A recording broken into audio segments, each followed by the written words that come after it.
Perkenalkan, nama saya Dewi Puspasari, NIM 71 2018 157. Dalam video ini saya buat untuk menunjang proses perkuliahan saya selama 1 semester ini dengan mata kuliah Teologi Komunikasi. Kali ini saya akan sharing apa saja sih materi yang saya dapat dalam proses perkuliahan dan apa saja yang membuat saya harus terus berefleksi. Untuk itu saya akan membahas 2 topik. Yang pertama, bahasa dan fungsi-fungsi komunikasi, dan yang kedua, gereja dan tantangan media teknologi. Sebelum kita merefleksikannya dalam kehidupan kita akan menggali apa saja pengertian-pengertian dari kedua topik ini. Oke, tetap dalam pembahasan ini. Baiklah, kita masuk dalam pembahasan yang pertama mengenai bahasa dan fungsi-fungsi komunikasi. Menurut Triswandi, bahasa dan komunikasi merupakan satu kesatuan. Lewat keduanya, kita bisa menyampaikan informasi, pesan. Dengan kata lain, kita dapat berbagi untuk menjadi milik bersama. Dengan beberapa fungsi komunikasi yang kita perhatikan. Pertama, fungsi komunikasi secara sosial. Setidaknya, fungsi ini mengisyaratkan kita bahwa komunikasi itu penting untuk membangun konsep diri kita, untuk membangun relasi kita, aktualisasi diri untuk kelangsungan hidup, untuk memperoleh kebahagiaan, terhindar dari tekanan dan ketegangan, dan pembentukan konsep diri. Yang kedua, fungsi komunikasi ekspresif. Fungsi ini dilakukan untuk bertujuan mempengaruhi orang lain, namun dapat dilakukan secara komunikasi.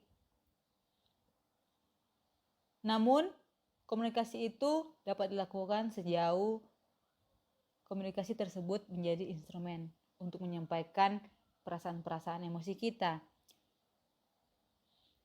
yang dilakukan dengan bahasa nonverbal seperti perasaan sayang, peduli, rindu, simpati, gembira, sedih, dan lainnya yang kita sampaikan lewat perilaku nonverbal. Yang ketiga, fungsi komunikasi ritual.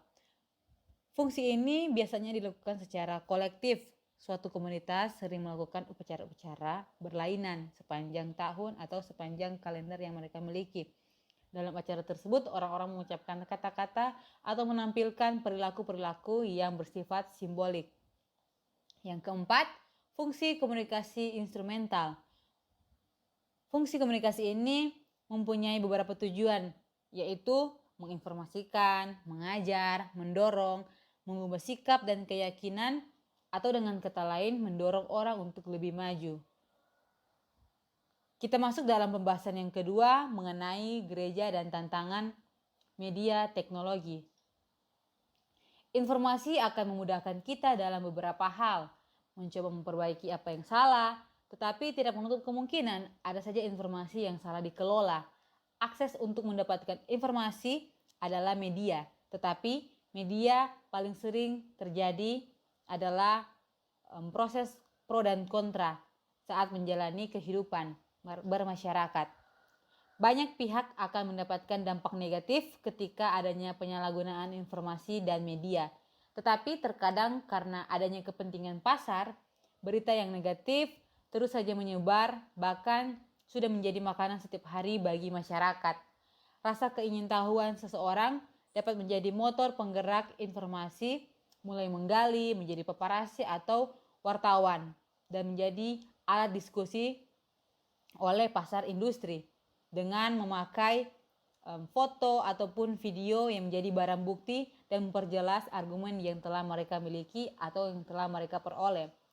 Keuntungan dalam pasar politik menjadi agen dan bahkan menuntut persaingan antara media informasi yang beredar. Semakin cepat informasi diberitakan melalui pasar yang lain, keuntungan akan menjadi milik mereka.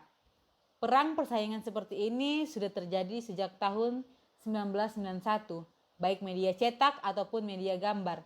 Sama-sama harus paling cepat dalam menyebarkan informasi.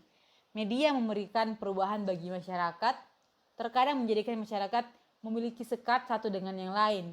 Budaya yang melekat mulai luntur karena hanya berfokus pada media yang berkembang. Tetapi tidak semua bersifat negatif. Ketika kita bijak menggunakan media dan informasi, maka itu akan menjadi narah hubung yang sangat efektif bagi kehidupan kita sehari-hari. Gaya hidup semakin dituntut karena sorotan media menjadi konsumsi publik. Dengan melahirkan pemikiran yang pendek, dengan adanya informasi yang semakin berkembang dan canggih, membuat masyarakat semakin tidak sabaran dalam menanti informasi terbaru, tidak menghargai waktu, hanya berkutat dalam lingkungan dan bertahan dengan instan di tengah kehidupan yang dituntut oleh informasi dan media. Dilema dalam hal memilih bukanlah hal yang baru. Dalam memahami media massa juga banyak dilematis di dalamnya. Pendidikan yang ada perlu juga membutuhkan logika yang instan agar lebih mandiri dan simpel dalam memperoleh informasi. Tetapi kembali lagi harus memakai logika yang baik. Hanya teknik yang akan ditampilkan untuk menarik perhatian publik dan semakin dilemalah masyarakat dalam menganalisis suatu informasi media yang ada. Media juga sering membagikan berbagai kehidupan yang glamor bagi penikmat teknologi. Maka tidak mengherankan budaya yang mulai terkikis, kualitas hidup mulai jatuh hanya karena mengikuti tren publik tanpa memikirkan latar belakang yang ada. Media mempunyai pengaruh yang cukup besar bagi masyarakat, mudah memanipulasi publik yang ada, maka dari itu perlu etika komunikasi yang melindungi.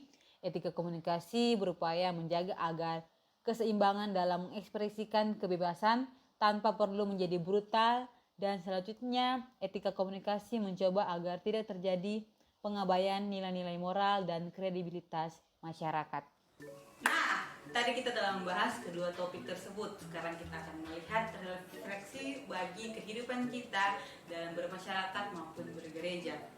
Lewat bahasa dan komunikasi serta media teknologi dapat membantu kita, dapat memudahkan kita untuk berinteraksi secara virtual, baik bersama teman kita, keluarga, maupun orang lain yang berada di tempat yang berbeda dengan kita. Pesan yang akan kita terima akan menambah informasi serta pengetahuan dalam diri kita.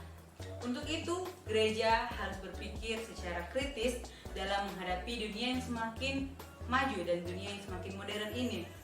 Banyak sekali tantangan yang akan dihadapi gereja pada saat ini ketika media informasi dan komunikasi menjadi booming dalam kehidupan berjemaat. Gereja harus berperan penting untuk menanggapi berbagai informasi yang beredar di tengah-tengah jemaat. Bisa saja itu membuat perpecahan di antara jemaat ataupun perpecahan di antara gereja. Untuk itu gereja harus berpikir secara kritis untuk menanggapinya dan memfilter apapun yang diterima oleh jemaat. Jangan hanya mau terjebak oleh pemikiran yang instan, tetapi mencoba untuk mengoreksi informasi yang akurat dan media yang lebih tepat demi keberlangsungan hidup. Jangan mudah terprovokasi, pakai logika dengan baik, jangan mudah terpengaruh oleh perkembangan zaman yang semakin jahat, hingga melunturkan nilai-nilai keagamaan, nilai-nilai moral, serta nilai kebudayaan yang telah melekat dalam diri kita sejak lahir dan sampai saat ini. Terima kasih telah menyaksikan video saya, semoga bermanfaat untuk kita semua dan Tuhan Yesus memberkati.